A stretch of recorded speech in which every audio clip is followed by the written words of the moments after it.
Всем привет! Сегодня предлагаю приготовить очень простое, мягкое яблочное печенье.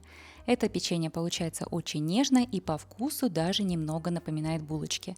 Готовится оно максимально просто. Буквально 5 минут и тесто готово. Как всегда, сегодня я делюсь максимально всеми подробностями так, чтобы у вас получилось. Все ингредиенты для рецепта вы сейчас видите на экране, они также есть в описании, и давайте готовить. Для яблочного печенья нам, конечно же, понадобится яблоко. В этот рецепт у меня идет всего одно яблоко. Яблоко я взяла среднего размера, его нужно помыть, почистить и нарезать на мелкие кусочки. Это печенье выпекается всего около 20 минут, поэтому если яблоко будет нарезано на более крупные куски, яблоко просто не пропечется и будет хрустеть на зубах. Поэтому как можно мельче нарезаем наше яблочко на маленькие квадратики. Вот примерно такие яблочки у меня получаются. Яблоко, кстати, у меня такого мягкого сорта, очень сочное и мягкое яблочко. Все, яблочко я нарезала, отставляю его в сторону и пока буду готовить тесто. Здесь у меня 250 грамм муки, просеивать ее не нужно, просто как есть. Сюда же я добавляю 100 грамм сахара. Также добавляем половинку чайной ложки соли. Нам также понадобится разрыхлитель. Здесь я добавляю 2,5 чайной ложки без горки. Прям выравниваю полностью горочку, чтобы ничего лишнего не было. 2,5 чайной ложки. И сюда же добавляем корицу. Корица очень хорошо сочетается с яблоками. Общее количество здесь 1 чайная ложка и еще 1/4. Также я добавлю сюда немного ванилина. Здесь у меня ванилин в порошке, примерно 1 чайная ложка. Если у вас есть экстракт ванильный, можно добавить экстракт. Всю эту смесь хорошенечко перемешиваем так, чтобы хорошо распределился сахар и соль и все остальные ингредиенты, и чтобы вся смесь стала более пушистой и равномерная. Сюда же натираем 113 грамм очень холодного сливочного масла, если нужно, его можно даже подморозить. Но у меня масло холодное, хорошо натирается у меня просто из холодильника. Натираю я его на крупной терке. Если натирать сложно, то масло можно обмакнуть в муку. Ну и теперь нам нужно перемешать немного масла с сухими ингредиентами. Проще всего это сделать просто рукой. Я немного прохожусь по маслам так, чтобы оно распалось на небольшие кусочки. Очень важно делать это быстрыми движениями, так, чтобы масло не начало таять, потому что именно вот эти холодные кусочки масла создадут потом текстуру нашего печенья. Все, мы делаем вот такую крошку, хорошенечко еще раз перемешиваем, чтобы масло равномерно распределилось по смеси. И сюда же добавляем 1 холодное яйцо. Очень важно, чтобы яйцо было тоже холодное из холодильника. И следом за холодным яйцом вливаем 120 мл жирных сливок. Они тоже очень холодные, только что из холодильника. Далее нам нужно достаточно быстро все это перемешать. Это можно сделать либо с помощью вилки, но я же люблю это делать руками. Поэтому забираюсь рукой и быстренько перемешиваю всю эту смесь. Еще раз повторюсь, что для этого теста очень важно, чтобы все ингредиенты оставались холодными, поэтому вымешиваем это тесто достаточно быстро, до полного увлажнения муки и до появления таких небольших комочков. Вот такое тесто должно получиться, оно разваливается на небольшие комочки, и теперь сюда добавляем яблоки. И на данном этапе нам нужно будет очень аккуратно вмешать эти яблоки в тесто. Если у вас яблоки мягкие, нежные, сочные, как у меня сейчас, то старайтесь их сильно не давить, чтобы они не дали лишний сок, потому что этот сок увлажнит тесто, и тесто получится более плотное и влажное. Нам нужно буквально вложить эти маленькие кусочки яблок в тесто, так, чтобы тесто собралось в комочек и с ним можно было работать.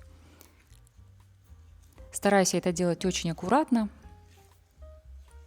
И вот буквально до тех пор, пока тесто не соберется в комок. Ну и все, как я обещала, тесто готовится очень просто и очень быстро. Оно по-прежнему немного липкое, и в нем видны кусочки масла, такие белые прожилки. Тесто, как я уже сказала, липкое, поэтому я обильно присыпаю стол мукой и выкладываю тесто на стол. Сверху теста я тоже присыпаю мукой, чтобы с ним было легче работать. И здесь уже на ваше усмотрение. Можно это тесто в принципе раскатать и скалкой, но я люблю это делать руками. Для этого я сверху слегка присыпала мукой тесто, накрываю его пленкой и распределяю вот таким образом по поверхности, по всей поверхности стола. Толщина теста должна быть где-то примерно 1 см. Я люблю это делать с пленкой именно потому, что в этом случае не нужно забивать дополнительной мукой тесто. Тесто не прилипает. Накрыла пленкой, немножко придавила, оно приняло свою форму и не нужно лишней муки. Все, мое тесто готово очень быстро и очень просто. И далее я буду использовать вот такую формочку для печенья. Диаметр примерно этой формочки 6 сантиметров. Вырезаю кружочки. Если у вас формочек нет, можно просто это тесто нарезать либо на квадраты, либо на треугольники. Фигурные формочки для печенья здесь не подойдут, потому что это тесто увеличивается в объеме и немного расплывается и не держит свою первоначальную форму очень хорошо.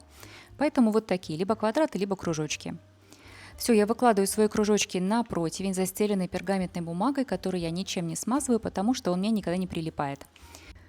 Если у вас пергамент прилипает, то можно немножко пройтись по нему растительным маслом. Все, кружочки я выкладываю на достаточно большом расстоянии друг от друга, примерно нужно оставить около 2 сантиметров, потому что печенье очень хорошо поднимается и расширяется, иначе они просто сольются в единое тесто.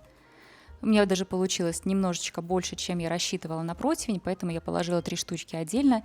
И теперь мы положим это печенье в холодильник. Оно там должно пролежать минут 25-30.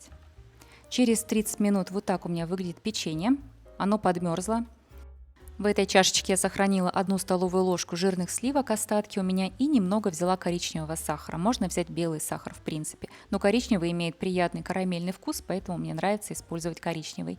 И смазываем поверхность печенья нашими сливками.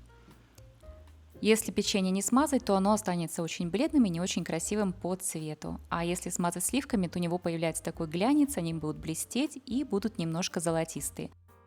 Ну и, конечно, если поверхность не смазать сливками, то сахар уже не прилипнет, и мы не сможем украсить печенье.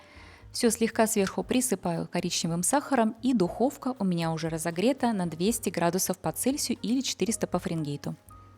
Время выпечки печенья будет зависеть от того, насколько большое или маленькое печенье вы приготовите. На маленькие печенюшки уходит около 15 минут, на большие 20-25. Я обычно ориентируюсь по золотистому цвету, вокруг печеньки должен появиться такой золотистый ободочек, и верх должен буквально начать золотиться. Вот такой цвет должен сверху получиться, и снизу получается вот такой светло-коричневый. Сразу после выпечки это печенье очень мягкое и очень рыхлое и может легко сломаться, если его начать снимать в теплом виде. Поэтому оставляем это печенье на противне до полного остывания. И после остывания оно хорошо держит форму, вот такое оно нежное получается внутри. Действительно тающее во рту, у него очень рыхлая текстура, немного напоминает песочное печенье и одновременно бисквит. Яблоки внутри печенья полностью пропеклись, получились очень мягкие и нежные. Само тесто этого печенья не очень сладкое, очень приятное на вкус, буквально с намеком на сладость, поэтому сахар сверху очень хорошо гармонирует и дополняет это печенье. Эти печеньки получаются очень большие, примерно размером с мою ладонь, и очень вкусные. Общее количество у меня получилось 14 штук. Посмотрите, какие они красивые, ароматные и очень мягкие и нежные. Если у вас остались вопросы по этому рецепту, как всегда, я отвечаю на все вопросы в комментариях.